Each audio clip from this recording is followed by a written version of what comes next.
ou autres athlètes. Les rêves bien sûr, comme beaucoup, de remporter l'Amérique. Un Reddy Cash qui a priori devrait bien partir. Oula, il y a un cheval qui se cabre. Un petit problème là. Il y a un cheval qui était en train de se cabrer. Alors qui s'est cabré? Important. Numéro 8, non? J'ai pas fait attention. Il me semble que c'est Yaraboko. Yaraboko qui vient de remporter la dernière course préparatoire. On est toujours en compagnie d'Anthony Barrier. Alors on essaye de décontracter au mieux. Voici l'entraîneur de Triote de Félière, Jean-Paul Marmion. Il est même un peu tendu, on dira. Alors que généralement il est plutôt cool comme entraîneur, hein. Pas trop stressé. Là on sent qu'il y a évidemment beaucoup de pression sur les épaules. Difficile cette année d'établir un scénario de course. On sait que Up and Quick, le numéro 4, est bien meilleur lorsqu'il peut aller de l'avant. Est-ce qu'il va pouvoir, avec un nombre si élevé de partants, prendre assez rapidement la tête? Est-ce qu'il va devoir faire beaucoup d'efforts pour parvenir à ses fins? Là est peut-être la clé de ce prix d'Amérique. En ce qui concerne Reddy Cash, on sait qu'il part bien. Ensuite, il est meilleur lorsqu'il peut prendre un dos. Regardez, il y a quelqu'un à ses côtés pour faire tomber la pression. On sait que c'est un pur sang. Il a tendance à monter dans les tours, dans les secondes qui précèdent le départ. Et là encore, Franck Nivard est en train de le décontracter au maximum. Un Franck Nivard qui le connaît puisqu'il lui est associé maintenant depuis de très nombreuses années. C'est pas facile pour le starter de mettre tout le monde dans le bon ordre. On sait qu'on peut perdre un prix d'Amérique, bien sûr, dans les premiers mètres. Voilà le beau Thiego Détang ici, le numéro 10. Et vous avez vu une casaque toute blanche, hein. C'est pour le numéro 11, Mac Grasse SM. Cheval aux origines italiennes qui reste sur une bagatelle de victoire. L'un des deux Italiens au départ de cette compétition. Allez, on y va, on se place. On aperçoit ici le numéro 18, Reddy Cash. Voilà, il est au galop, Reddy Cash, à la sortie de la volte. Attention, Reddy Cash qui commet une petite incartade. Est-ce qu'on va partir? Eh ben si. Eh ben si, c'est parti. Reddy Cash est bien parti, Olivier. Oui, il était au galop, mais heureusement Franck Nivard a pu le remettre au trot. Maharaja, comme il sait le faire, est très bien parti également. Le numéro 17, Up and Quick également. Le numéro 4, très bien parti, juste derrière les premiers. Et on a parcouru environ 200 mètres et les principaux favoris sont bien placés. On aperçoit Roxane Griff également à l'extérieur. Un petit mouvement ici avec Anthony Barrier qui lui est dans le peloton pour l'instant. C'est le 8, Yaraboko, qui s'est installé au commandement. Et on a vu que Soleil du Fossé, le numéro 2, a perdu beaucoup de terrain en début de course. C'est donc le 8 effectivement qui a l'avantage. Yaraboko associé au champion du monde des drivers, Pierre Vercruysse, qui est le meilleur dans cette course, avec Maharaja qui vient pour l'instant dans son sillage en deuxième position. Et voilà l'attaque à l'extérieur de la lauréate du prix de Cordelier, Olivier, Roxane Griff. Et qu'il va falloir se ranger car elle reste meilleure en courant, en cachet. Eric Raffin n'a pas d'autre possibilité maintenant que d'accélérer devant les tribunes pour tenter de se rabattre. Il est contré pour l'instant par Maharaja, il y a un match, là, Olivier, le numéro 17. Et puis Up and Quick qui vient également, le numéro 4. On sait qu'il va tenter de prendre la direction des opérations. Mais pour l'instant, à 2000 mètres de l'arrivée, c'est Maharaja, le Suédois, numéro 17, qui a l'avantage. Up and Quick qui est toujours très sollicité pour prendre le commandement. Il va parvenir à ses fins. En ce qui concerne Reddy Cash, le numéro 18, eh bien, comme l'an dernier, il a un parcours, on va dire, de rêve, puisqu'il est juste derrière les premiers en 5 ou 6e position. Allez, tous les meilleurs sont déjà aux avant-postes avec donc le numéro 4, Up and Quick, qui a pris meilleur, associé au Sulky d'Or, Jean-Michel Bazir, donc qui a l'avantage dans ce Grand Prix d'Amérique 2014. Le numéro 17, Maharaja, vient pour l'instant en deuxième position devant le numéro 8, Yaraboko, qui est bien placé troisième le long de la corde. Roxane Griff pour l'instant est contrainte de progresser néo-vent. Ça passe pas très bien pour la pensionnaire de Sébastien Carato, alors que Reddy Cash pour l'instant la marque. Ah oui, elle est Reddy Cash qui est dans son sillage. Il a le dos qu'il lui faut. Pour l'instant, on ne va pas très vite dans la descente de Vincennes. Chronométrier sur le pied de 13, on est capable d'aller beaucoup plus vite. Up and Quick, attention à lui. Il est en train d'assurer le tempo de cette compétition. On sait qu'il peut aller loin et très longtemps vite. Maharaja, le numéro 17, est toujours dans son sillage. On s'observe beaucoup. Il n'y a pas d'attaque pour l'instant, alors que les concurrents vont aborder la montée. En troisième position, nous avons toujours Yaraboko devant McGrath, le favori. Eh bien, Reddy Cash qui attend.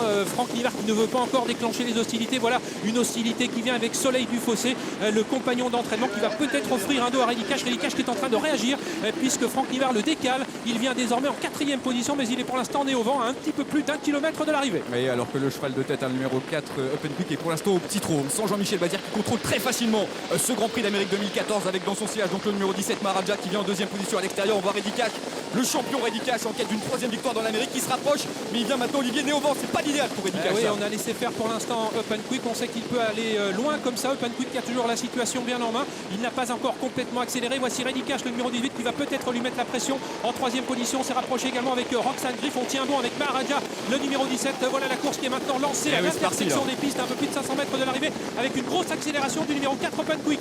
C'est parti pour le sprint final de ce Grand Prix d'Amérique 2014 avec donc le numéro 4 qui a l'avantage, Up and Quick, associé à Jean-Michel Bazir. Attention au numéro 17, Maharaja, qui semble posséder pas mal de ressources dans son siège en deuxième position, et Reddy Cash qui continue de progresser à l'extérieur, né au vent, mais ce sera pas facile pour lui. Ah oui, il est sollicité, Reddy Cash, il ne gagnera pas, il va être au galop, il est au galop d'ailleurs. Reddy Cash, c'est terminé pour Reddy Cash. Up and Quick a l'avantage. Attention à Maharaja dans son siège qui n'a pas fait beaucoup d'efforts, mais Up and Quick est un dur, il est un rock. Up and Quick, attention à Maharaja qui va tenter de l'inquiéter maintenant avec Oriane Oriane Kihlström, Mr. Heisman.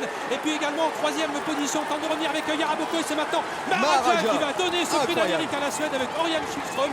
Oppenquick est deuxième. La troisième place va revenir soit à Roxane Griff, soit à Yaraboko devant le 16 Timoko qui sera cinquième. Et bien la quatrième tentative a été la bonne pour ce Maharaja. Et voilà qui va faire plaisir donc à son entraîneur, le Suédois, le robuste Suédois au cœur d'artichaut, qui doit être en train de pleurer, j'imagine, dans les travées de Vincennes, car pour lui c'est vraiment un rêve de gosse que de remporter cette Amérique. Il l'avait déjà couru de très nombreuses reprises, il avait échoué de très peu avec Maharaja, avec Naglo, et c'est de même ce Maharaja qui lui a offert le sacre aujourd'hui. Il est vrai que son driver, l'un des meilleurs du monde, lui a donné le parcours idéal, très bien parti. Il a laissé passer ensuite celui qui allait l'amener le plus loin possible, à savoir Oppenquick, qu'il a déposé dans les derniers mètres. Ouais, Oriane Kihlström donc qui s'impose dans ce Grand Prix d'Amérique. C'est sa première victoire évidemment dans cette très grande course pour ce grand professionnel scandinave. Deuxième place donc pour le numéro 4 Oppenquick, qui a fait longtemps figure de lauréat. La troisième place c'est pointu à voir entre le numéro 8 et le numéro 15 Yaraboko, et donc le 15 Roxane Griff, et la cinquième place plus loin pour le numéro 16 Timoko. Déception évidemment, on est un pour Eddy Cash, Olivier, qui participait aujourd'hui à son dernier Grand Prix d'Amérique. Mais on a vu,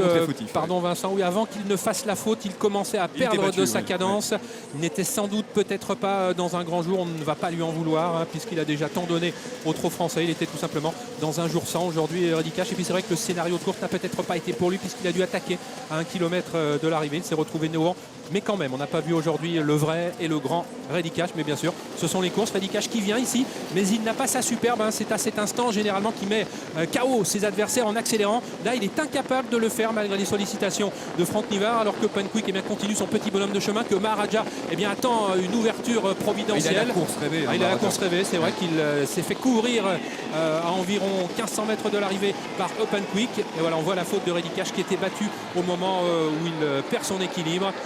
Et Oppenquick qui va longtemps faire illusion. Maharaja, son pilote, attend le dernier moment pour se décaler de son sillage. Il a profité de l'aspiration. Voici son entraîneur, Stéphane Huckman. Il avait dit avant la course, c'était son rêve de remporter cette grande course. Et bien c'est chose faite pour lui. Voilà, Stéphane Huckman, très ému évidemment à cette victoire de Maharaja. Je vous le disais tout à l'heure, aucun étranger n'avait remporté cette course depuis 2006. On l'écoute José, on vous retrouve. Un petit mot en français. I'm so glad. It's a dream. It's a dream to kind of win the Prix C'est un rêve d'Amérique. pour moi de remporter cette course. C'est unbelievable. I'm C'est so incroyable. happy. I'm so very, very happy. Je suis tellement ému. For me, it was impossible to win this race. Pour moi, c'était impossible de remporter cette course cette année. We have all lucky today and On a été très all was in chanceux. the right conditions, so I'm Il a eu une I'm course so glad. parfaite et je suis vraiment très ému. Voilà la réaction en direct donc de Stéphane Huckman avec les larmes aux yeux. Alors évidemment, c'est l'apothéose, Olivier, pour un entraîneur de trotteur de remporter l'Amérique, même quand c'est un entraîneur scandinave. C'était sa 9e participation. Le Maharaja qui est devenu roi aujourd'hui donc dans les travées de Vincennes avec cet homme, Mr. Heisman, l'un des meilleurs pilotes du monde. Pourquoi Mr. Heisman d'ailleurs? C'est un driver extrêmement froid qui ne s'énerve jamais dans un parcours. Regardez ces images. Anthony Barrier, Olivier. Très rarement. C'est pas facile le métier de driver lorsqu'il pleut. Les conditions étaient vraiment extrêmement difficiles. Je peux vous dire que quand vous êtes en plein peloton, les drivers ne voient pas grand chose malgré toutes les protections qu'ils ont, car il y a beaucoup de projections de mâche fer sur le visage et parfois on ne voit pas grand chose. Bon là il est battu. Olivier, je vous coupe, c'est important, on va tout de suite aller recueillir les impressions donc de Franck Nivard avec José. Il imagine un peu déçu forcément, José. Bon, qu'est-ce qui s'est passé? Le cheval était fatigué, il était pendant un grand jour, j'avais pas de gaz du parcours. Sous la fatigue, il s'est raccourci dans les allures, il m'a fait la faute. C'est pas la piste, non? Peut-être que ça l'a pas rangé, mais c'était pas le même cheval, il était pas aussi fougueux que d'habitude. Voilà. Déçu, hein? Bah ouais, c'est toujours décevant, mais bon, on va pas toujours gagner. Hein. Ouais. Et puis le cheval a déjà bien sûr remporté 2 Grands Prix d'Amérique. Oui c'est vrai Olivier, on n'a pas vu aujourd'hui bien sûr le grand Eddy Cash. Oui, et puis Franck Nivard l'a très vite senti. Il a senti qu'il n'avait pas son champion habituel aujourd'hui, qui finit donc par perdre la bonne cadence, qui finit par se montrer fautif. Et on revoit ces images de l'intérieur avec un Jean-Michel Bazir qui a dû y croire. Bien entendu, il demande le maximum à Oppenquick, le numéro 4, mais ce dernier a beaucoup donné et il ne peut rien et faire. Regardez face après à photo la supériorité réaction du Suédois. de Jean-Michel Bazir qui a été très sportsman, qui a tout de suite essayé de saluer Oriane Kihlström. Je ne sais pas si on va voir l'image, c'était juste après le poteau. Il a essayé de le féliciter.